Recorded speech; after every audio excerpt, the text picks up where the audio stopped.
Greetings to you in the name of Jesus Christ. मैं आप सबको यीशु मसीह के नाम से आप सबको मैं स्वागत करता हूँ। Welcome to this edition of Ebenson Ministries. और इवेंशन मिनिस्ट्री के इस एपिसोड में मैं आपका स्वागत करता हूँ।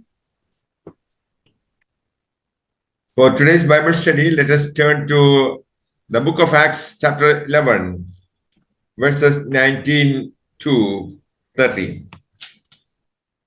और आज का हम देखेंगे बाइबल वर्स जो है कि प्रेरितों की पुस्तक से है, उसका 11 अध्याय हम 19 से वचन को देखेंगे। 19 वचन को पढ़ेंगे। जो लोग उस कलेश के मारे जो स्तिफनुस के कारण पड़ा था तितर बितर हो गए थे, वे फिरते फिरते फिनीके और साइप्रस और अंताकिया में पहुंचे, परंतु यहूदियों को छोड़ किसी और को वचन न सुनाते थे।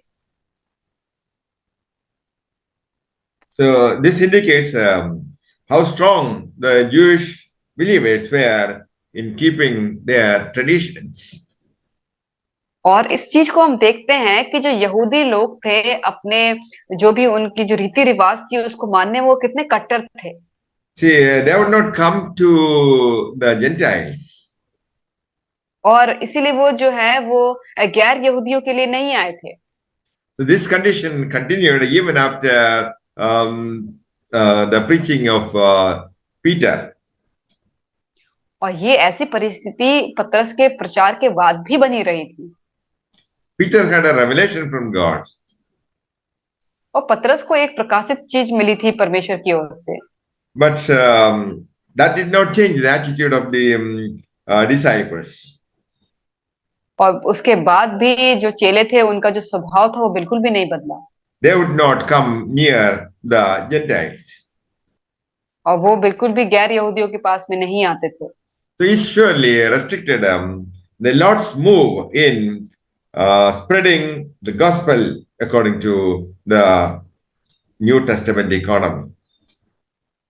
और उन्होंने जो था कि परमेश्वर का जो चाल थी, जो लोगों के ऊपर जो वचन सबको देना था, जो नए वचन के अनुसार कि जो पवित्र आत्मा का जो जो सुसमाचार है वो सब लोगों को मिलना चाहिए, लेकिन उनके चेलों ने इस चीज को रिस्ट्रिक्ट कर दिया था।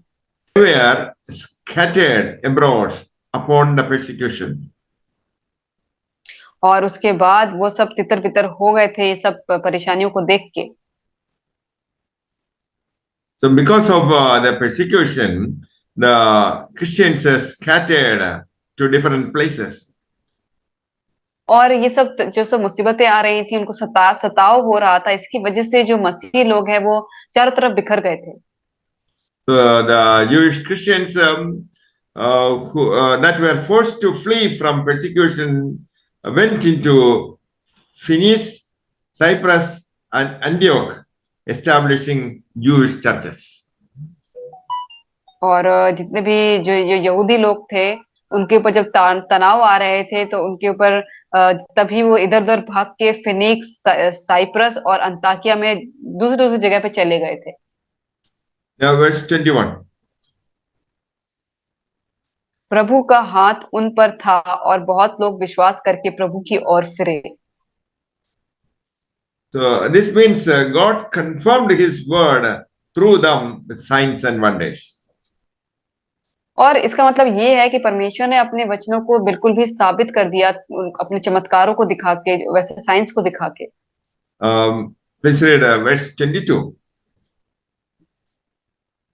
जब उनकी चर्चा यरूशलेम की कलीसिया में सुनने में आई तो उन्होंने बरनबास को अंताकिया भेजा। That is the Jerusalem church was the mother church. और जो यरूशलेम का जो चर्च था वो सबसे बड़ा, जो वो उसे उसकी माता चर्च कहते हैं उसको। That is the mother church of Christianity. और वही थी जो मदर चर्च ऑफ जितने भी मसीही लोग थे उसका वो गढ़ था। And the early church began to send forth qualified ministers. और वहां पे वो जो चर्च जो स्थापित की गई थी वहां पे मिनिस्ट्री होती थी परमेश्वर की। So they worked in cooperation with the Holy Spirit who directed all things. और वो जो है वो पवित्र आत्मा के डायरेक्शन के अनुसार काम करते थे, जो सारी चीजों को गाइड करती थी। So read verse 22. जब उनकी चर्चा यरूशलेम की कलीसिया के सुनने में आई तो उन्होंने बरनबास को अंताकिया भेजा। Verse 23. वह वहां पहुंचकर और परमेश्वर के अनुग्रह को देखकर आनंदित हुए और सबको उपदेश दिया कि तन मन लगाकर प्रभु से लिपटे रहो। So the disciples exhorted the people in the teachings of Jesus Christ. और जो उसके चेले थे उन्होंने क्या लोगों को परमेश्वर की जो शिक्षा थी उसके अनुसार बांट दिया। Otherwise, they drift from the word of God and become indifferent and lukewarm. और वो जो है वो परमेश्वर के वचन के अनुसार लोगों में भेदभाव कर रहे थे और वो थोड़े से वैसे जो गुनगुने होते हैं उसकी तरह से वो बिहेव कर रहे थे। Please read verse 24. और वह एक भला मनुष्य था और पवित्र आत्मा और विश्वास से परिपूर्ण था और अन्य बहुत से लोग प्रभु में आ मिले। This word speaks about Barnabas. और ये जो वचन है वो बरनबास के बारे में बताता है। And he was asked to go to Antioch. और उसे जो है उसे बोला गया कि तुम अंताकिया में जाओ। He was a good man and full of the Holy Ghost. और वो एक भला इंसान था और पवित्र आत्मा से भरा हुआ इंसान था। And he was a man of faith. और वो विश्वास रखने वाला इंसान था। And much people were added unto church. और उसकी वजह से बहुत सारे जो लोग थे अन्य जातियों से वो चर्च में जुड़ने लगे। तब वह साउल को ढूंढने के लिए तरसुस को चला गया। तब वह उससे मिला कि उससे अंताकिया लाया। और ऐसा हुआ कि वे 1 वर्ष तक कलीसिया के साथ मिलते और बहुत लोगों को उपदेश देते रहे और चेले सबसे पहले अंताकिया ही में मसीही कहलाए। Here, what we find is the first missionary team of the early church. और यहाँ हम देखते हैं जो पहले की चर्च की जो पहली जो मिशनरी टीम हुई थी उसके बारे में हम यहाँ देखते हैं। So Barnabas went to Tarsus to seek Saul. और तब बरनबास जो था वो तरसुस को चला गया ताकि वो साउल को ढूंढे वहां पे। Persecution drove Paul home. और जो जो भी तनाव थे जो भी सताव थे वो जो पौल को वो घर ले आए। His presence is now required to preach the word of God to scholars of Antioch.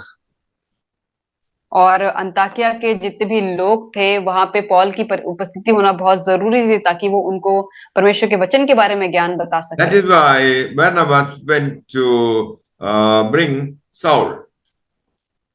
और इसीलिए बरनबास जो था वो साउल को ढूंढने के लिए चला गया था। And he came to Antioch. और उसके बाद वो अंताकिया में आया। And for a whole year, they assembled themselves with the church and taught much people. और उसके बाद वो पूरे 1 साल तक कलीसिया के साथ मिलते हुए और लोगों को उपदेश देते रहे। And the disciples of Jesus Christ were called Christians first time in Antioch. और जो जो यीशु मसीह के जो चेले थे उनको मसीह कह के अंताकिया में पहली बार उनको बुलाया गया। Christian means Christ-like. और मसीह का मतलब होता है मसीह के जैसा। So every Christian should manifest the nature of Jesus Christ through his life.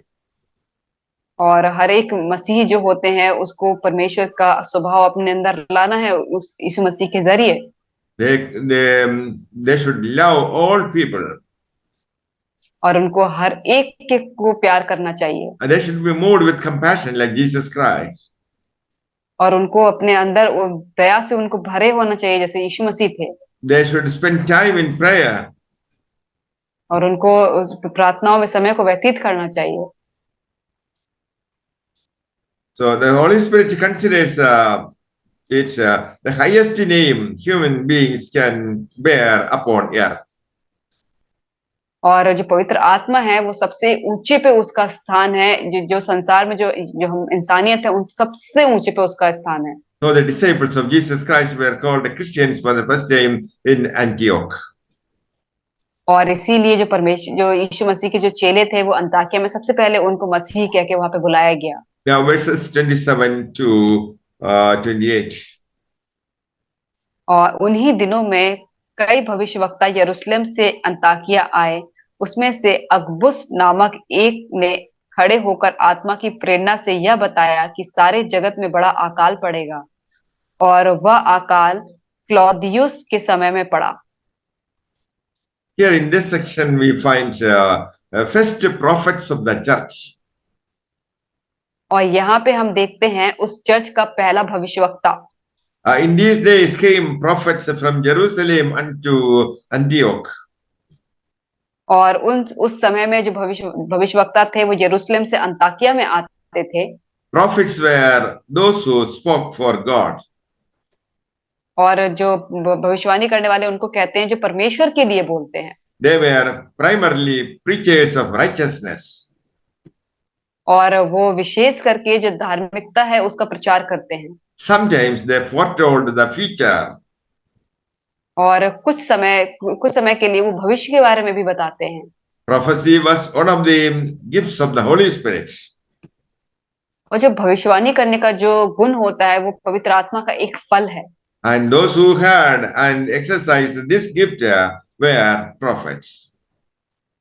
और जिसके पास ये फल है उसे हम भविष्यवक्ता कहते हैं। Now, directions for the exercise of this gift are found in 1 Corinthians chapter 14.